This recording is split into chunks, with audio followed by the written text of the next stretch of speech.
سيبيني شويه كده اما اصفالك وبعدين خلاص ابقى اكلمك. يلا روحي يا منى. قالت لها ماشي.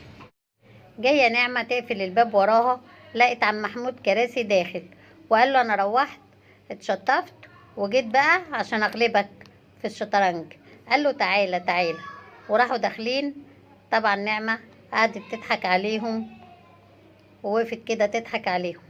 نيجي لساره وصلاح بتقول له انا ممكن اتكلم معاك شويه؟ قال لها اه والله عشان انا عندي كلام كتير.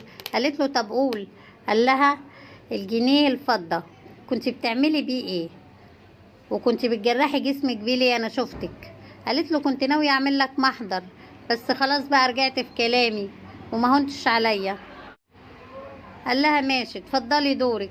قالت له انا عايزه اتطلق، احنا لازم نسيب بعض خلاص. قال لها اه عشان لقيتي البديل، عشان لقيتي البديل وعايزه تطلق. وفضل يزعلها وجري وراها. جريت دخلت على الحمام وقفلت على نفسها.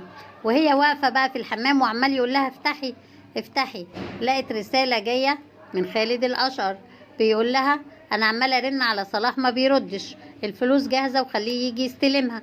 هي سمعت الفلوس جاهزه كده وراحت طالعه كده مرميه في حضن صلاح وقالت له انا بحبك يا صلوحه وما اقدرش استغنى عنك، انا مش عايزاك تطلقني خالص، لا لا. كل ده وصلاح واقف مستغرب ومش عارف ايه اللي جرالها، ايه غير احوالها كده. راح تليفونها رن بيقول لها مين؟ قالت له ده خالد الاشقر، مش عارفه عايزك ليه. راح واخد منها التليفون وفتح الخط، لقى خالد بيقول لها انت ما بترديش يا ساره ليه على الرساله اللي لسه بعتها لك دلوقتي ولسه شايفاها دلوقتي؟ انا مش قلتلك خلي صلاح يجي ياخد فلوسه، فلوسه جاهزه؟ ما رديتيش عليا ليه؟ ولا حصل لك ذهول من الرساله؟ راح صلاح قال لي خالد انا صلاح. قال له طب تعالى خد فلوسك عشان فلوسك جاهزه. ودلوقتي عرف ان حالها اتغير ليه. راح واخدها بالحضن هو كمان وقال لها يا حبيبتي وانا كمان بحبك قوي. في مكتب خالد الاشقر صلاح قاعد مع خالد الاشقر وفاتح له شنطتين الفلوس، بيقول له شفت لما اطلع على الكرسي وارقص ما تلومنيش. قال له اتفضل فلوسك اهي، اتفضل خدها ومع السلامه. قال له عشان تعرف ان انا حويت قوي وان انا جامد قوي وان انا مش عارفه ايه. قال له طب اتفضل مع السلامه، خد فلوسك يا ابني واتكل على الله. قال له طبعا ما انا لازم امشي، هو انت فاكرني جاي على بيات ولا ايه؟ وراح قايم مقفل الشنط وقال له هو ياسين بيه زبون عندك او عميل عندك؟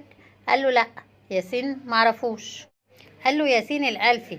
قال له لا ده نعمة اترفعت له في القضية وكسبت الفلوس اللي اديتها لك. قال له ماشي وراح واخد بعضه وماشي. بعد ما مشي خالد الأشقر اتصل على نعمة وقال لها صلاح خد الفلوس خلاص ومشي.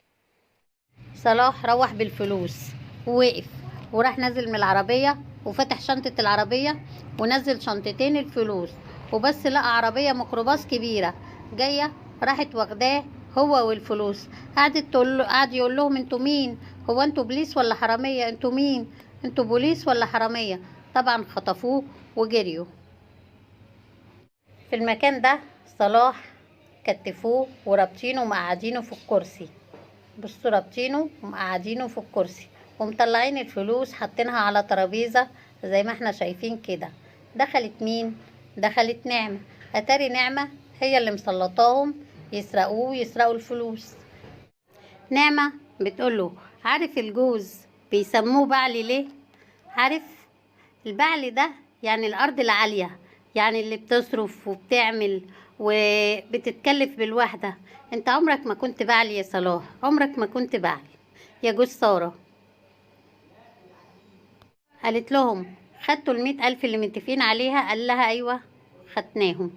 راحت للفلوس كده وبصت لصلاح وبصت للفلوس وراحت لاقيه جركن جاز، راحت رشه على الفلوس جاز وحواليها كده. صلاح بقى هينطق ويقول لها بتعملي ايه؟ انتي بتعملي ايه؟ وعينه بقى هيتجنن شكلها كده، هتحسر قلب صلاح على الفلوس وتولع في الفلوس قدامه شكلها كده. بعد ما رشت جاز على الفلوس راحت مطلعه الكبريت ومولعاه، وصلاح يا عيني قاعد هيتجنن بقى. كل الفلوس دي كده هتولع فيها؟ معقوله نعمه؟ مش مصدقة. بكرة نشوف في الحلقة الجديدة هيحصل ايه، ونعمة يا ترى هتولع في الفلوس قدام صلاح ولا هيحصل ايه. السلام عليكم ورحمة الله وبركاته. ما تنسوش اللايك والاشتراك في القناة وتفعيل زر الجرس.